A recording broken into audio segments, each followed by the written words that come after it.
আসসালামু আলাইকুম। Ashraful math care পক্ষ থেকে তোমাদের জানাই অনেক অনেক শুভেচ্ছা এবং অভিনন্দন।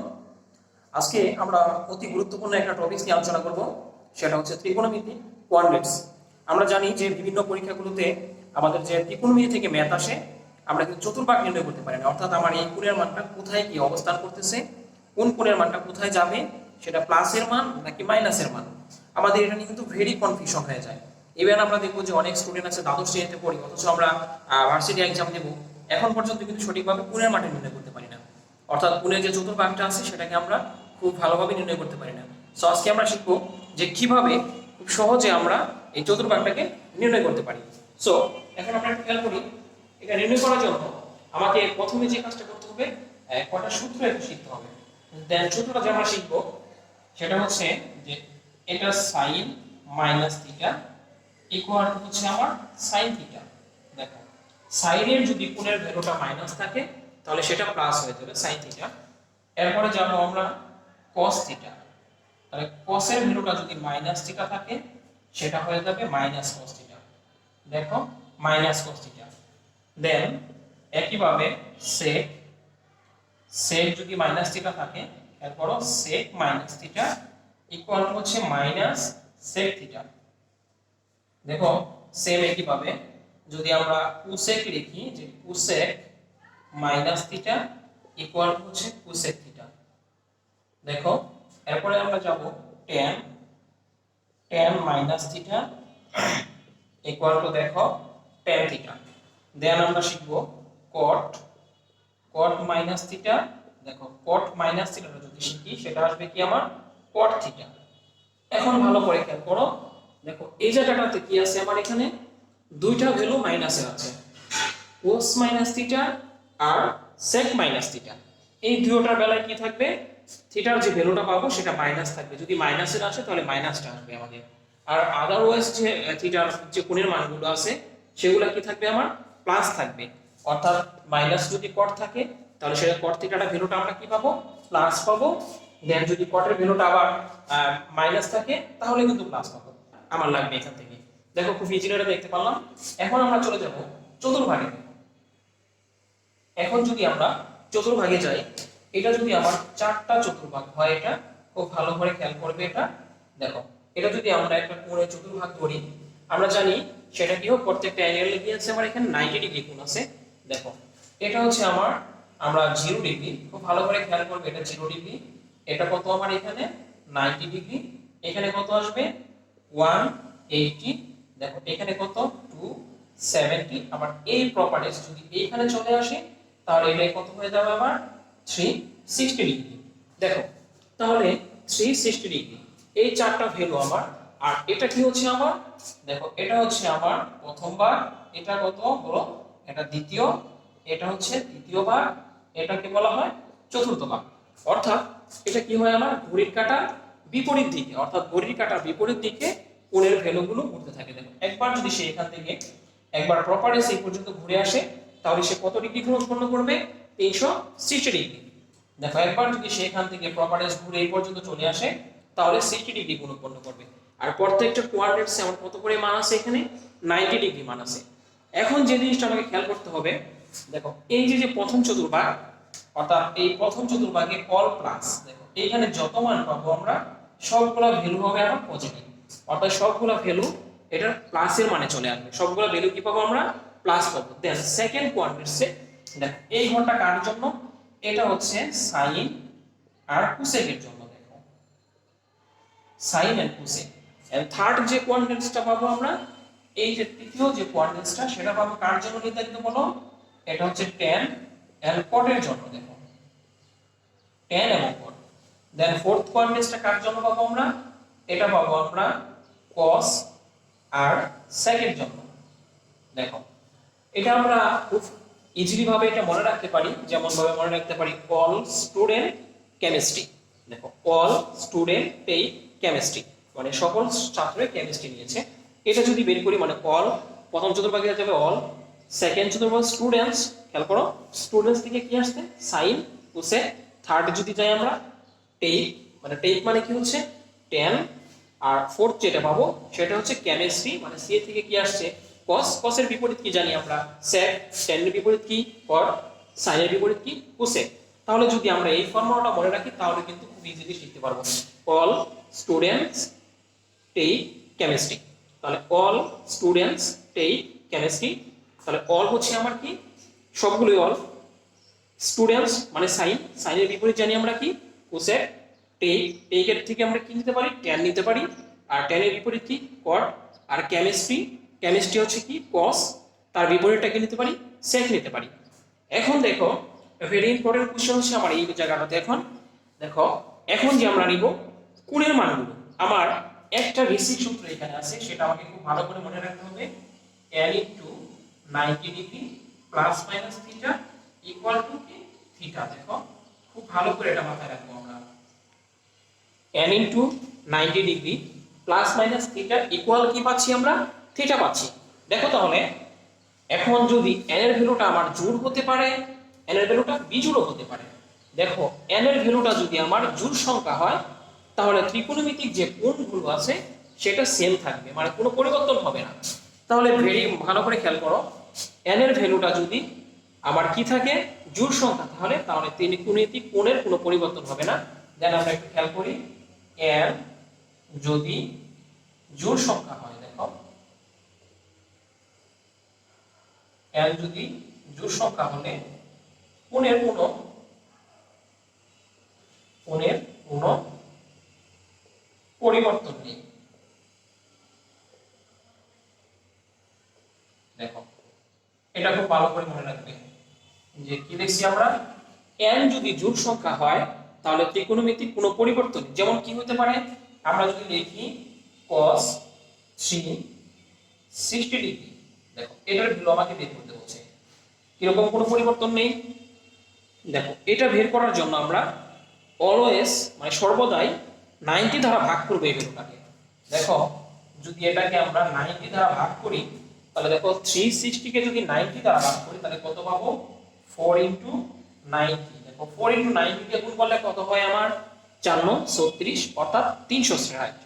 আর 360 যদি হয় তাহলে এখানে থিটার মানটা কত দিয়ে দেব আমরা, এখন তো কোনো মান নেই 360 পেয়েছি আমরা, তাহলে 0 বসাতে পারি। 0 যদি বসাই খেয়াল করো তাহলে এই যে টপিকসটা আমার এখানে n এর মানটা কত পেয়েছি আমরা এই ফরম্যাটে গিয়ে, দেখো n এর মানটা 4 পেয়েছি, তার মানে কি 4টা কি সংখ্যা আমার জোড় সংখ্যা, তাহলে এই কোণটা কি আমার জোড় কোণ। তাহলে জোড় কোণ যদি হয় এই যে ভ্যালুটা দেখতে পাচ্ছ সেটা কিন্তু কোনো পরিবর্তন হবে না, অর্থাৎ cos এর জায়গায় কি থাকবে আমার cosটা থেকে যাবে, আর এটার মান কত পাবো আমরা 0 ডিগ্রি। দেখো cos 0 ডিগ্রির মান যেটা আছে সেটা আমরা লিখবো, cos 0 ডিগ্রির মান কত আমার 1, তাহলে এটার আনসার এটার মানটা হবে আমার 1। দেখো 360 cos এর মান 1, আমরা কিন্তু 90 ডিগ্রি হলে ইজিলি বের করতে পারতাম, বা সরাসরি 90 ডিগ্রি ভিতরে থাকলে কোণের মানটা ইজিলি নিয়ে নিতে পারতাম। এখন দেখো তাহলে এই ফরম্যাটটা আমাকে মনে রাখতে হবে, যদি n এর মানটা কি হয় আমার জোড় সংখ্যা হয় তাহলে কি হবে ত্রিকোণমিতিক কোণের কোনো পরিবর্তন হবে না, যেই কোণটা থাকবে সেই কোণটাই থাকবে। এখন আমরা যাই, যদি n এর ভ্যালুটা আবার কি থাকে বেজোড় সংখ্যা থাকে, দেখো n যদি বেজোড় সংখ্যা হয়, n যদি দেখো বিজোড় সংখ্যা হলে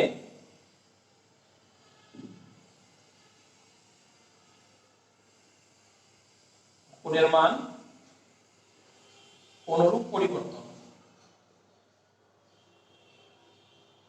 দেখো n যদি আমার কি বলছো যদি বিজোড় সংখ্যা হয় তাহলে কোণের ভ্যালুটা কিভাবে পরিবর্তন হবে একটু আমরা খেয়াল করি।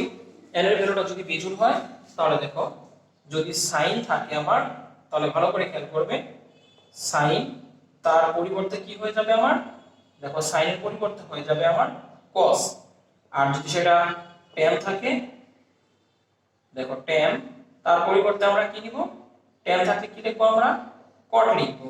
এরপরে যদি দেখো আমার sec থাকে তাহলে দেখো sec এর পরিবর্তে নিব আমরা কি cosec। খুব ভালো করে খেয়াল করবে এটা, দেখো sec এর পরিবর্তে হচ্ছে আমার cosec। দেখো তাহলে ইটস ভেরি ইম্পর্টেন্ট কি নিলাম আমরা, দেখো অনুরূপভাবে কিভাবে পরিবর্তন হবে, যদি sin থাকে তাহলে তার পরিবর্তে কি হয়ে যাবে cos হয়ে যাবে, আবার যদি cos থাকে তাহলে sin হয়ে যাবে, tan থাকলে কি হয়ে যাবে cot হয়ে যাবে, cot থাকলে tan, সেম একইভাবে sec থাকলে cosec, cosec থাকলে sec হয়ে যাবে। যদি n এর ভ্যালুটা আমরা কি পাই, বেজোড় সংখ্যা পাই। দেখো n এর ভ্যালুটা যদি আমার বেজোড় থাকে, বেজোড় সংখ্যা থাকে, তাহলে সাইন এবং টা কি হয়ে যাবে, cos হয়ে যাবে, ট্যানটা cot হয়ে যাবে, আর সেকটা কি হয়ে যাবে, কোসেক হয়ে যাবে। দেখো এটুকু আমার ক্লিয়ার। এখন যদি এটুকু ক্লিয়ার থাকে, এখন আমরা দেখব যে কার জন্য নির্ধারিত ঘরগুলো। ভালো করে খেয়াল করবে, এই ঘরটা দেখো, এখানে অল প্লাস, আমি টেকিংটা শিখিয়ে দিয়েছিলাম কিভাবে, অল স্টুডেন্ট টেক্স কেমিস্ট্রি। তাহলে অলে হচ্ছে এখানে অল প্লাস, মানে প্রথম চতুর্ভাগে যে মানগুলো থাকবে সবগুলাই কি হবে, প্লাস আসবে, অর্থাৎ ধনাত্মক সংখ্যা আসবে। দেন সেকেন্ড কোয়াড্রেন্টসে যাব আমরা। সেকেন্ড কোয়াড্রেন্টসে কার জন্য নির্ধারিত ঘর, এটা খুব ভালো করে মাথায় রাখতে হবে, সাইন এবং কোসেকের জন্য। তাহলে সাইন এবং কোসেকের জন্য যদি নির্ধারিত ঘরটা হয়, আর তাহলে বাকি যদি কোনো মান এই ঘরে চলে আসে, সবগুলো মাইনাস হয়ে যাবে। ভালো করে খেয়াল করবে, যার যে নির্ধারিত ঘর, সে যদি তার ঘর ব্যতীত অন্য কোনো ঘরে যায়, তাহলে সেটা মাইনাস হয়ে যাবে। দেখো এটা প্লাস, এই করে যে কোনো মান যাক না কেন সেটা প্লাস হয়ে যাবে। এই ঘরে যদি মানটা যায়, তাহলে সেটা কি হবে, মাইনাস হবে। যার নির্ধারিত ঘর, সে এই ঘর ব্যতীত অন্য কোনো ঘরে গেলে সেটা মাইনাস হয়ে যাবে। আমার দেখো এটা কার ঘর, tan cot এর ঘর। দেখো tan cot বাদ দিয়ে যদি এই ঘরে sin sec cosec যেটাই ভালো না কেন, যদি যায় দেখি আমরা হিসাব করে যদি এই ঘরে পাই, তাহলে সেটা কি হবে, মাইনাস হয়ে যাবে। সেম একইভাবে এই চতুর্থটা আমার কার জন্য নির্ধারিত, বলো কার জন্য, এটা হচ্ছে cos এবং sec এর জন্য। তাহলে cos এবং sec বাদ দিয়ে আদার্স যদি কোনো মান আসে এখানে, তাহলে সেটা আমরা কি বসাবো, মাইনাস বসাবো। দেন দেখো এখন আমরা আরেকটা যে কাজটা শিখবো, একটু আগে বলেছিলাম প্রপার্টিজ যদি একটা কোণ ঘুরে আসে, তাহলে সে কত ডিগ্রি কোণ উৎপন্ন করে, 90 ডিগ্রি, অর্থাৎ প্রত্যেকটা ভাগে 90 ডিগ্রি করে। তাহলে একবার টোটাল কোণটা যদি সে ঘুরে, তাহলে 360 ডিগ্রি, অর্থাৎ চারবার ঘুরলে এটা যদি চারটা ভাগে উৎপন্ন করে, তাহলে 360 ডিগ্রি কোণ উৎপন্ন করতেছে। তাহলে দেখো এটা এখানে 1 1 2 3 4 এভাবে আমরা হিসাব করে মানগুলো বসাবো। এখন দেখো তাহলে আমরা কি শিখলাম, n এর মান যদি বেজোড় হয় তাহলে অনুরূপভাবে পরিবর্তন, n এর মান জোড় হলে এই কোণের মানগুলো কোনো পরিবর্তন হবে না, যেটা থাকে সেটাই।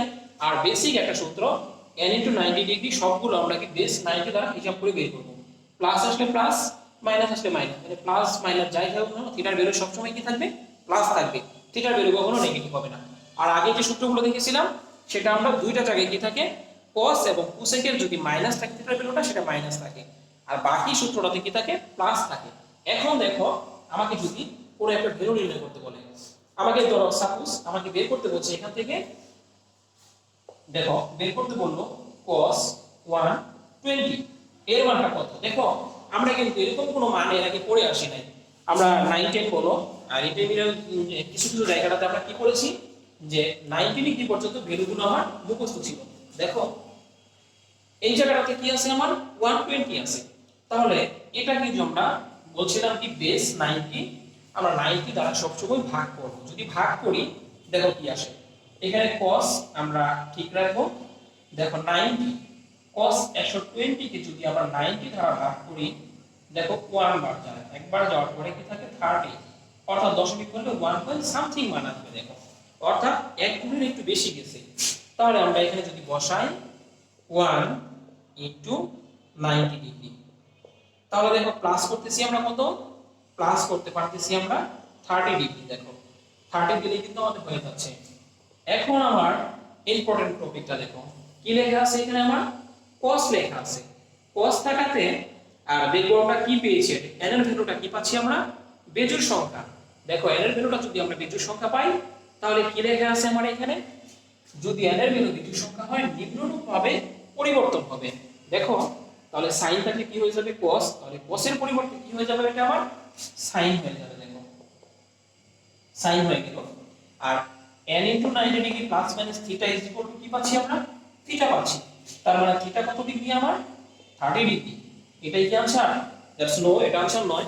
এখন আমাকে দেখতে হবে এই ভ্যালুটা এই চতুর্ভাগের কোন ঘরে অবস্থান করতেছে। দেখো কতবার ঘুরছে, একবারের একটু বেশি। দেখো আমরা সব সময় এই জায়গাটাতে হিসাব করব যে একের যদি একটু বেশি ঘোরে, তাহলে এইখানে দেখো এখান থেকে শুরু, তাহলে এইখানে আসে সে একবার ঘুরবে, তার থেকে একটু বেশি খেয়াল করবা এই ভ্যালুতে যাবে। যদি বেশি হয় তাহলে সামনের দিকে যাবে, আর কম হলে ওই ঘরে থেকে যাবে। দেখো 90 ডিগ্রি মানে একবার এই ঘরে অবস্থান করবে, তার থেকে এই পর্যন্ত একে আসে, তার থেকে যদি একবার বেশি আসে তাহলে এই ঘরে চলে আসবে, আর যদি কম হয় তাহলে সেই ঘরে যাবে। অর্থাৎ আমরা সব সময় এই যে দাগগুলো দিয়েছি এটা তো হিসাব করবে, এখান থেকে শুরু হবে 3 সেন্টার এ পর্যন্ত 0, তাহলে 1 2 3 এখানে আসলে 4 বার অতিক্রম করবে। দেখো এইভাবে হিসাব করব আমরা, 1 এর একটু বেশি গেছে, তাহলে দেখো কি আসে, এই এই ঘরে চলে আসছে। এই ঘরটা কার জন্য নির্ধারিত বলো তো?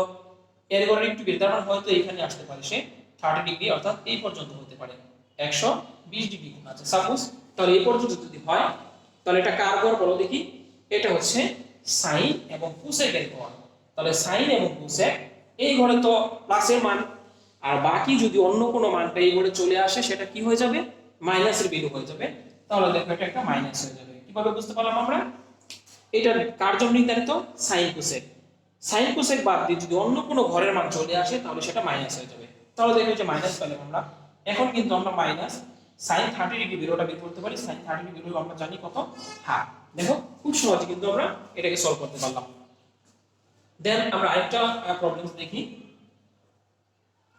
যদি ধরো লিখি আমরা এটা tan 5 90 ডিগ্রি, অর্থাৎ tan 590 ডিগ্রি। দেখো এখন যদি ধরো আমরা এটা বের করি, এই 590 কে আমরা ভাগ করি, দেখো কতবার যায়। তাহলে 590 90 দ্বারা ভাগ, 90 দিয়ে যদি ভাগ করি কত হয়? 5 9 45, 6 9 54, তাহলে 6 বার দিতে পারি। দেখো 6 বার যদি দেই কত হয়? 54, তার মানে 540 ডিগ্রি। দেখো তাহলে থাকে কত এখানে আমার? 40 যদি দেই তাহলে কত থাকতেছে? আচ্ছা এখানে আমরা এই 600 ডিগ্রি দিয়ে করি 500, দেখো আমরা এখানে 600 দিয়ে করি, তাহলে আমাদের একটু মানগুলো বুঝতে সুবিধা হবে। তাহলে 600 ডিগ্রি দেই আমরা, তাহলে দেখো কত পাচ্ছি এখানে। দেখো যদি আমরা এটাকে 600 দিয়ে করি দেখো কত পাই। তাহলে 540 থাকে কত আমার? 6 বার দিলে 60, দেখো 6.something। তাহলে আমরা এটাকে দেখো এইভাবে লিখতে পারি। তাহলে কি লিখতে পারি? tan 6 into 90, তাহলে 6 9 54, কত কম করতেছি আমার? 60 ডিগ্রি। দেখো এটার জন্য আমরা কি লিখতে পারি? যেহেতু জোড় কোণ তাহলে tanটা tanই থেকে যাবে। তাহলে দেখো tan কত আসবে? 60 ডিগ্রি। এখন আমরা হিসাব করব এটা কোন ঘরে অবস্থান করতেছে। আমার কি আছে? 6 এর থেকে একটু বেশি। খেয়াল করো, 1 এখানে 1 2 3 4, তাহলে 5 6, তার থেকে একটু বেশি। দেখো এই ঘরে কিন্তু আছে, তার থেকে একটু বেশি বলতে কোন ঘরে আছে আমার বলো? এই ঘরটাতে আছে। তাহলে দেখো একটু বেশি বলতে এই ঘরে কিন্তু আমরা 6 পাচ্ছি। খুব ভালো করে হিসাব করবে। 1 2 3 এ হচ্ছে 4 5 6, তার মানে এই পর্যন্ত 6, তার থেকে একটু বেশি দেখো এই ঘরে হয়তো আসতে পারে, এখানে আসতে পারে। তার মানে দেখো এটা কার জন্য ঘর? tan এবং cot এর জন্য। তাহলে তার ঘরে অবস্থান করতেছে, তাহলে সেই এই ভ্যালুটা মাইনাস আর আসবে না। তাহলে আমরা জানি tan 60 ডিগ্রি মান কত? tan 60 ডিগ্রি মান হচ্ছে √3। এখন যদি tan 40 থাকতো 40 বসে দাও, 5 থাকলে 50 বসে দাও। এখন এটা তোমরা প্লাস করে করলাম, যদি মাইনাস করে করি দেখো এখন যদি এখানে 7 দিয়ে দিই গুণ করে, তাহলে দেখো কত হচ্ছে? 7 9 63। খেয়াল করো 7 9 63। এখন দেখো তাহলে 7 9 যদি 63 হয় আমার, তাহলে দেখো কতবার আসছে আমার এখানে? তাহলে 63 যদি করি দেখো কি পাই আমরা? তাহলে মাইনাস, দেখো মাইনাস আমরা কত বেশি লিখে ফেলেছি? 7 9 63 আছে কত ডিগ্রি আমার? 300 ডিগ্রি। তাহলে দেখো কি আসবে? এখানে 600 ডিগ্রি আছে, তাহলে 30 ডিগ্রি কিন্তু আমরা বেশি লিখে ফেলেছি। এখন বেশি লেখাতে দেখো কি দাঁড়ালো আমার? দেখো বেশি লেখাতে কি প্রবলেমটা হচ্ছে? এখন দেখো কতবার গেছে সে? 7 এর থেকে একটু কম, 7 এর থেকে একটু কম। দেখো তাহলে 7 এর থেকে যদি একটু কম হয়, কত ডিগ্রি কম সেটা আমরা জানি না, 30 ডিগ্রি কম আছে এখানে, 7 এর থেকে 30 ডিগ্রি কম। এখন দেখো তাহলে এটা বেজোড় কোণ। 7টা আমরা পড়েছিলাম কি কোণের মান যদি বেজোড় হয় অনুরূপ পরিবর্তন, cot থাকলে tan, tan থাকলে cot। দেখো তাহলে এটা পরিবর্তে আমরা cot বসিয়ে দিতে পারি। তাহলে দেখো cot যদি বসিয়ে দিই এখানে, cot কত বসাবো? 30। দেখি আমরা কোন ঘরে অবস্থান করতেছি? 7 বার যে তার চেয়ে দেখো 1 2 3 4 5 6 7, তার থেকে একটু কম। বলেছিলাম যদি কম হয় তাহলে ওই ঘরে অবস্থান করবে। এই পর্যন্ত আমার 7, তাহলে এর থেকে একটু কম, এখানে কম, এখানে সব জায়গায় কম আছে, এই পর্যন্ত আসতে পারে, এই পর্যন্ত আসতে পারে। তার মানে কি যদি কম থাকে মাইনাসটা থাকে তাহলে ওই ঘরে অবস্থান করবে, যেই ঘরে যাবে সেই ঘরে অবস্থান। তাহলে কার জন্য ঘর এটা? tan এবং cot এর জন্য ঘর। তাহলে দেখো আর মাইনাসটা আমার এখানে দিতে হবে না। তাহলে কত পাবো আমরা? দেখো cot কত পাচ্ছি আমরা বলো? cot 30 ডিগ্রি মান হচ্ছে কত? দেখো cot 30 ডিগ্রি মান হচ্ছে √3। দেখো খুব ইজিলি কিন্তু আমরা এভাবে যে কোনো কোণের মান আমরা বের করতে পারবো। আদারওয়াইজ যে ভ্যালু দেখ না কেন, দেখো যে কোনো ভ্যালু দিতে পারো। আমরা আরেকটা যদি প্রবলেম দেখি, দেখো এটা যদি দেখি, এটা বের করতে বলছে, ধরো সাপোজ sin 1110 ডিগ্রি। দেখো sin 1110 ডিগ্রি মানে বড় একটা মান, এই মান কিন্তু আদার আমাকে বের করা সম্ভব না। আচ্ছা দেখো আরেকটা কাজ করতে পারি আমরা, যদি এখানে আমরা একটা মাইনাস দিয়ে করি, দেখো sin -1110 ডিগ্রি বের করতে বলছে, এটার ভ্যালুটা আমাকে কত বের করতে বলছে। দেখো আমরা একটু আগে পড়ে এসেছিলাম sin এর ভ্যালুটা যদি মাইনাস থাকে, মাইনাস থিটা মানে কি sin থিটা, অর্থাৎ থিটা হয়ে যাবে। দেখো তাহলে এটা আমরা কি লিখতে পারবো, sin 1110 ডিগ্রি, sin এর মাইনাসটা প্লাস হয়ে যায়, cos এর বেলায় মাইনাস থাকলে সেটা প্লাস মাইনাসে পরিণত হবে। এখন এটাকে আমরা ভাগ করব। দেখো আমরা 1110 কে যদি ভাগ করি 90 দ্বারা, দেখো 90 দিয়ে ভাগ করব 1110, এটা যদি ভাগ দিই আমরা, দেখো কতবার যাচ্ছে, আমরা ক্যালকুলেটরে ভাগ করব। দেখো 110 এ যাবে হচ্ছে 9 বা 90, থাকে হচ্ছে 1, 9 থেকে যদি আমরা বাদ দিই 2, দেখো 20। এখানে আমরা যদি এটা নিয়ে আসি, দেখো একবার দিলে একবার যাচ্ছে এখানে। এখন দেখো যদি আর কতবার যাচ্ছে 100 200, আর আমরা যদি দুইবার দিই, দেখো খেয়াল করো দুইবার দিলে হচ্ছে 108, কত থাকে আমার 30। দেখো আমরা ক্যালকুলেটরে বের করব, দেখো একবার ক্যালকুলেটরে দিলে তুমি দেখবা 12 পয়েন্ট সামথিং চলে আসে। দেখো 12 দিয়ে গুণ দিয়ে কত কম পড়ে বা বেশি হয়, তাহলে 12 পয়েন্ট সামথিং। তাহলে দেখো যদি আমরা এটাকে বসাই, sin n এর মান কত পাচ্ছি আমরা, তাহলে 12 পয়েন্ট সামথিং, তাহলে 12 ইনটু 90, তাহলে কত আমার বেশি হয় না কম হয়, দেখো 30 ডিগ্রি কিন্তু লেস হয়ে যায়। তাহলে 30 যোগ করে দিই এখানে, তাহলে 30 যদি যোগ করি তাহলে 30 প্লাস, দেখো তাহলে এটা কি কোণ বলো, 12 জোড় সংখ্যা, জোড় কোণ। থিওরি কি আমার কোনো পরিবর্তন নেই, তাহলে আমরা কি বসাবো, সাইনটা সাইনই থেকে যাবে, সাইন কত ডিগ্রি, এটা সমান হচ্ছে থিটা মান 30 ডিগ্রি। এখন দেখি 12 বারের চেয়ে একটু বেশি ঘুরছে, তাহলে হিসাব করি, এখানে যদি নেই 12 বার কোথায় আসে, 1 2 3 4 5 6 7 8 9 10 11 12, এইখানে দেখো তার থেকে একটু বেশি, বেশি হলে সামনের ঘরে চলে যাবে, আর যদি কম হয় তাহলে সেই ঘরে অবস্থান করবে। তাহলে এই ঘরে একটু বেশি, তার মানে আমার এটা কোন ঘরে আছে, এই ঘরে আছে এখানে। তাহলে এই ঘরে যদি যায়, দেখো এই ঘরে কি লিখছিলাম আমরা, অল প্লাস, তাহলে অল প্লাস বললে কি এখানে আর মাইনাসটা আসবে না, তাহলে প্লাস থেকে যাবে, sin 30 ডিগ্রি মান কত, হাফ, বুঝছে आंसर। দেখো খুব সহজ, কিন্তু আমরা খুবই সহজে আমরা কোয়াড্রেটসটা শিখে ফেললাম। আমার বিশ্বাস যে আজকের পরে তোমাদের কোয়াড্রেটস নিয়ে কোনো প্রকারের ঝামেলা হবে না, কোনো প্রবলেম হবে না, যে কোনো মান তুমি এই কোয়াড্রেটস থেকে বের করতে পারবে। আমি বিশ্বাস করি যে এই ভিডিওটা যদি তুমি দেখে থাকো, তাহলে তোমাকে কোয়াড্রেটস নিয়ে আর কোনো প্রকার ঝামেলা পোহাতে হবে না। তাহলে আর আমরা নেক্সট ক্লাসে এটার যে প্রয়োগগুলো হয় আমরা 7.1 এ এবং এই অঙ্কগুলোতে আমরা চলে যাব। আর আমি বিশ্বাস করব যে তোমরা আগামী পর্বগুলোতে আমাদের সাথে থাকবে এবং তোমাদের যে প্রবলেমগুলো আছে সেইগুলো নিয়ে আলোচনা করবে। আর সে পর্যন্ত তাহলে তোমরা সকলেই ভালো থাকো। আর হ্যাঁ অবশ্যই, আর যদি নেক্সট ভিডিওগুলো তোমরা পেতে যাও এবং অবশ্যই চ্যানেলটিকে সাবস্ক্রাইব করে থাকবে। সকলকে ধন্যবাদ, আসসালামু আলাইকুম।